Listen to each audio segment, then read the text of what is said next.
Você, aos 26 anos, é uma das vozes mais relevantes na defesa dos povos indígenas do Brasil.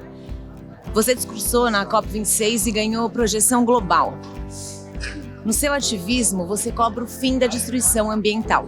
Diante da urgência imposta pelas mudanças climáticas, eu queria saber o que você acha que falta para sensibilizar ainda mais as pessoas em relação a essa causa. Eu acredito, que o que a gente precisa fazer e os povos indígenas ocuparem espaços como esse é cada vez mais importante, porque a gente precisa reconectar as pessoas com a natureza, né?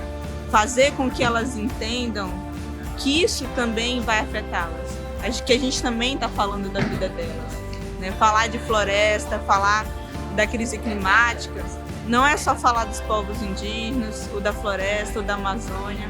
A gente está falando do nosso planeta, da nossa casa, né?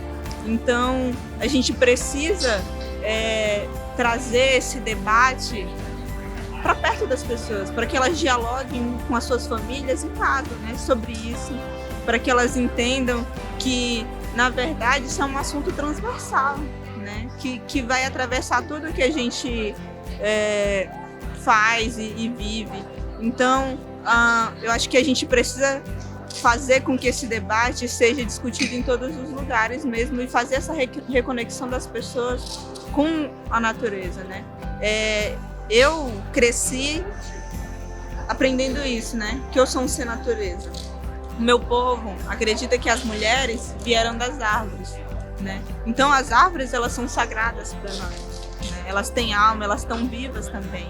São nossas ancestrais também. São nossas avós, nossos avós que vivem lá dentro ainda, hoje, né? Só que cada uma das pessoas aqui também é um ser natureza, né? Também vive nesse planeta e também está conectado com ele, né? Acho que um debate que a gente deveria trazer é exatamente de que a gente precisa agir agora também, né? Porque é uma coisa que já está nos afetando, a mudança climática. A gente precisa, né, fazer com que as pessoas se lembrem disso, né? E façam disso um debate acessível. Não dá para falar daquele monte de número que ninguém entende, porque se você vai na aldeia e fala assim, as pessoas não vão entender também. Mas se você fala, o clima está mudando, ela sabe, porque ela sente isso na roça dela. Ela sente o calor, como as pessoas aqui da cidade também. Então eu vou aproveitar esse gancho. Você costuma falar que tratar de mudanças climáticas é tratar das pessoas e que as pessoas não podem ser excluídas desse processo. E a gente está aqui num festival como esse. Você não acha que deveria ter mais representantes indígenas nos palcos do SXSW? Um evento que se propõe a discutir, entre outras coisas, o futuro? Sim, com certeza, né? Eu acho que primeiro que a gente tem que ressignificar algumas coisas mesmo, né? Eu acho que a palavra tecnologia é uma delas, né? A gente pensa muito na tecnologia disso, das câmeras, do celular, mas nós fazemos tecnologia também. Tecnologia que transforma, através do nosso conhecimento ancestral, daquilo que a gente aprendeu e carrega e passa milenarmente, né, para o nosso povo. A gente está falando que, por exemplo, quem melhor sabe fazer a gestão do solo do que os povos indígenas? Quem que inventou a terra preta? Quem que faz agrofloresta? Quem que planta, né, e que colhe? E que quando come, planta de novo porque sabe que no futuro nosso filho vai sentir fome também, né? Nosso neto vai sentir fome também. Então ele também vai precisar daquela fruta para comer, né? Só que essas narrativas e esses outros conhecimentos, eles só podem ser passados por quem tem esse conhecimento, né? Por quem vive isso, que somos nós. Então, Então, de que futuro a gente está falando? Eu, né, e os povos indígenas, a gente fala de um futuro ancestral, né? Porque para existir um futuro, ele precisa passar pela ancestralidade, né?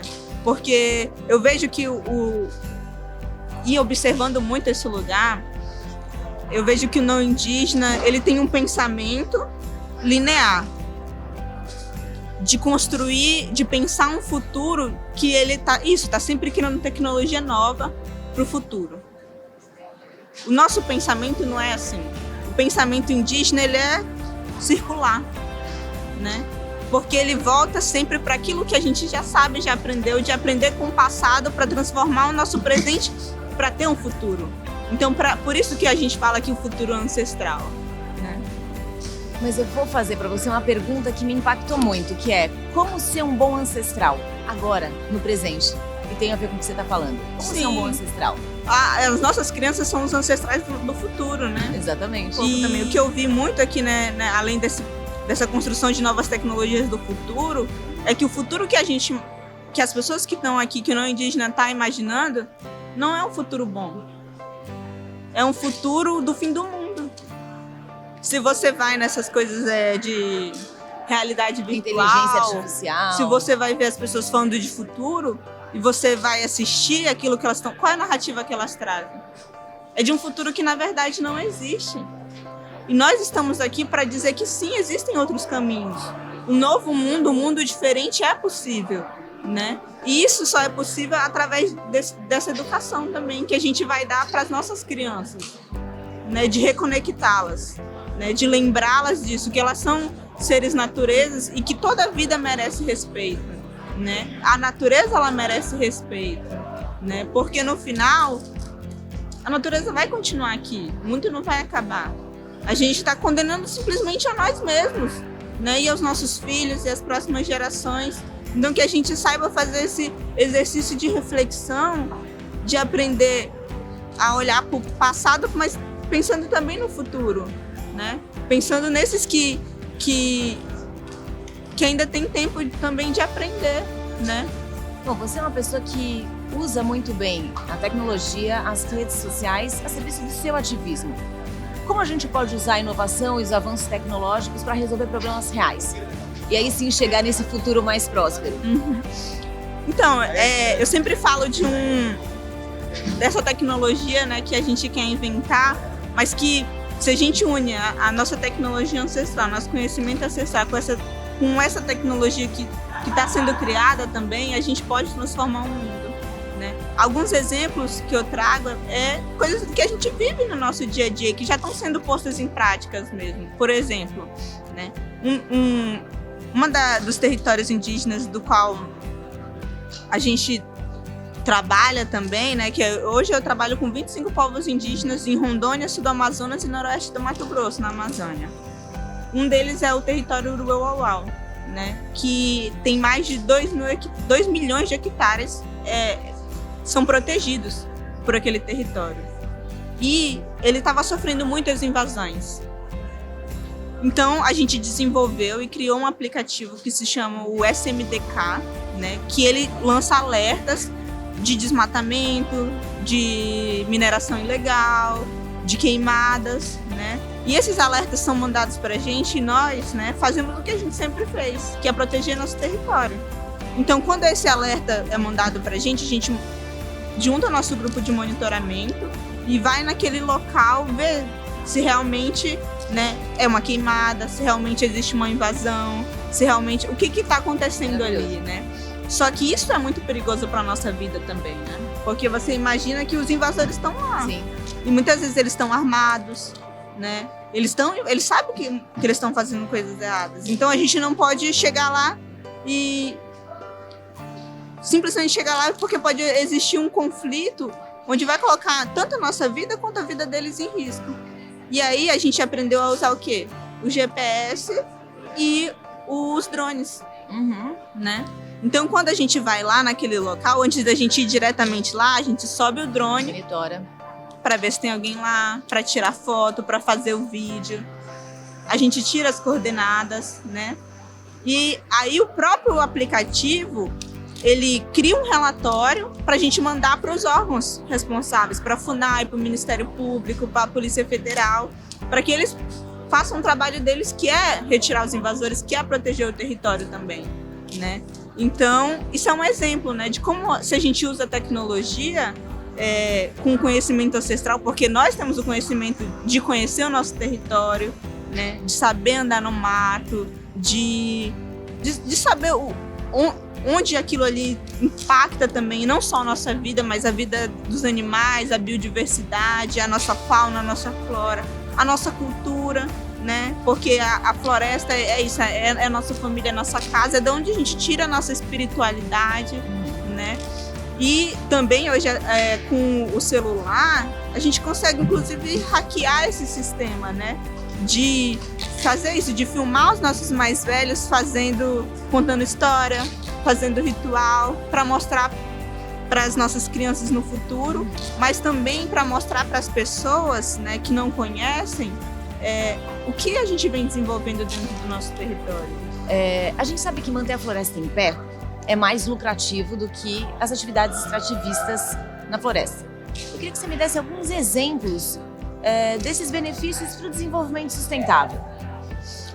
Então, eu vejo que eu digo que nós somos a própria bioeconomia, né? Nós, povos indígenas. Por quê? Porque nós protegemos o nosso território, nós mantemos a floresta em pé. E hoje, como você disse, a gente sabe que a floresta vale muito mais em pé do que derrubada. O meu povo trabalha com reflorestamento desde 2005, porque desde aquela época a gente sabia que não bastava proteger, mas a gente tinha que devolver para a floresta aquilo que a gente tirou dela. E hoje a gente sabe o valor, né, da floresta para que a gente tenha um futuro mesmo, um clima habitável, né, para que a gente não sofra cada vez mais as consequências, né, que atingem primeiro a nós e os mais vulneráveis dessa crise do clima. Mas nós também, como eu falei, somos quem planta comida de qualidade, que vai para as pessoas comerem, né? A gente hoje não planta só pra gente, né? Mas a gente quer levar esse conhecimento e essa comida para a mesa de todos. Quem produz alimento hoje no Brasil não é o agronegócio. O agronegócio, ele produz a soja para alimentar o porco, o gado, mas não para alimentar as pessoas, né? E essa comida que hoje a gente come é uma comida que adoece a gente. E a gente trabalha, os povos indígenas, a gente trabalha com agrofloresta exatamente para mostrar, a comida, ela alimenta o corpo, mas ela alimenta o espírito, né? Ela nutre, que vai nutrir também, né, a nossa família, e vai nutrir o nosso espiritual também, né? Vai fazer essa reconexão com a terra, de lembrar que a comida não vem do mercado, né? Ela vem do chão, né? E a gente precisa plantar. Hoje a gente trabalha com etnoturismo dentro do nosso território, e o etnoturismo, ele trouxe esse fortalecimento não só da nossa cultura e não só do território 7 de setembro, que é a minha terra indígena, mas também da própria cidade, que é a mais próxima. Porque quando as pessoas foram lá visitar, e foi várias pessoas famosas já visitar, cantor, o Luciano Huck, o J.R. Duran, que é um artista daqui também, né? E vários outros artistas foram lá. Isso trouxe uma visibilidade para a cidade, né? Eles visitaram não só a nossa terra, mas eles trouxe um olhar da cidade sobre a gente, sobre o trabalho que a gente estava fazendo, isso, de conscientizar também, de educar e de lembrar as pessoas, né, a importância da floresta, a importância da natureza, né, a importância da gente estar discutindo e debatendo isso e fortalecendo quem faz isso. Porque isso, você não precisa ir para a floresta junto comigo para proteger ela. Porque muitas vezes as pessoas também nem é obrigada a gostar, né, das coisas. Às vezes ela prefere estar na cidade mesmo, e tudo bem isso. Mas existem formas que a gente pode fortalecer quem vem fazendo esse trabalho, quem está lá, né, na base. Porque é isso, a revolução e a transformação, ela vai vir da base e ela vai vir das pessoas. Eu até com a minha camisa aqui, que o lugar da mulher Eu vi. É na revolução. Muito bom, muito bom. Chay, pra gente encerrar, eu moderei um painel com o Edu Lira aqui na Casa São Paulo e ele falou sobre criar ficção social. A gente agora ouviu em uma palestra sobre a importância de descolonizar a imaginação. Então eu queria ouvir de você sobre qual é o seu futuro dos sonhos. Eu acho que o meu futuro dos sonhos é exatamente que a gente possa continuar sonhando, né? Porque eu acho que se a gente continuar agindo da forma como a sociedade vem agindo em relação não só explorar a natureza, mas explorar as próprias pessoas, a gente está matando os sonhos, né? Isso dos sonhos de quem? De quem eu acabei de falar, das nossas crianças, né? Dos nossos jovens, de nós mesmos. Então, acho que o meu sonho é que a gente possa sempre continuar sonhando, né? Para nós, povos indígenas, os sonhos são muito importantes, né? Os sonhos, eles trazem mensagens, eles trazem avisos, né? Os sonhos, eles podem nos levar a lugares que a gente nunca esteve, né? E que depois, quando a gente estiver nesse lugar, a gente vai lembrar, eu já estive aqui, no sonho, né? O sonho, ele tem... Você consegue, quando você está com saudade, né? Você sonha, você conversa com aquela pessoa no sonho, né? Você consegue, inclusive, conversar com aqueles que já não estão mais aqui. E é através dos sonhos que você vai conversar com os espíritos da floresta também, né? Porque eu digo que a gente pode conversar com as árvores e às vezes as pessoas acham maluco.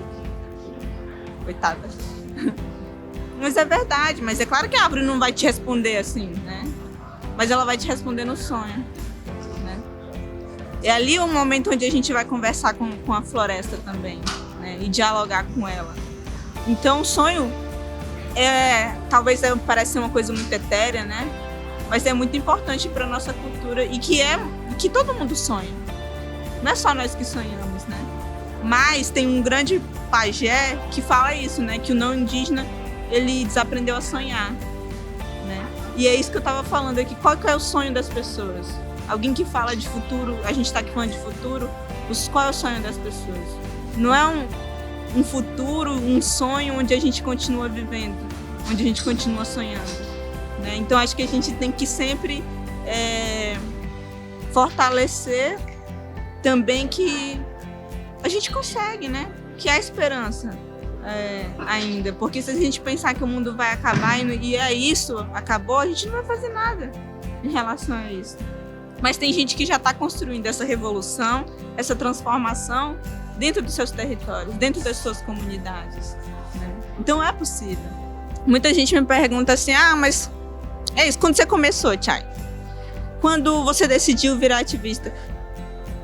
Para nós, né, indígenas, e para nós, mulheres indígenas, a gente já nasce na luta, né? A gente já está lutando desde o momento que a gente nasce, né? Passa a existir. Passa isso. Então, a gente não tem muito uma escolha, né, de lutar ou não lutar. Porque a nossa luta é uma luta pela vida mesmo, né? A gente luta todos os dias, tanto não só pelas nossas vidas de continuar existindo e resistindo nesses lugares, né? Mas pela vida de todos, né? É disso que a gente está falando. Manter a floresta em pé é manter a vida, né? Então, qual é o maior ganho que as pessoas têm, né, em fortalecer os povos indígenas, em pensar em bioeconomia, em pensar em novas formas de olhar e de ser e estar nesse mundo, né? É também isso, continuar resistindo, não tem uma escolha, né? Eu tenho que pensar na minha família, tenho que pensar no nosso território. É uma luta diária que a gente trava, né? Então, assim, eu não tenho muita opção de desistir ou de parar, que o meu povo também não ia deixar, né? Porque a minha luta hoje é isso, é uma luta coletiva, né? A nossa luta sempre foi coletiva. Nós, e principalmente nós, acho que como mulheres, temos um olhar muito mais coletivo, comunitário sobre as coisas.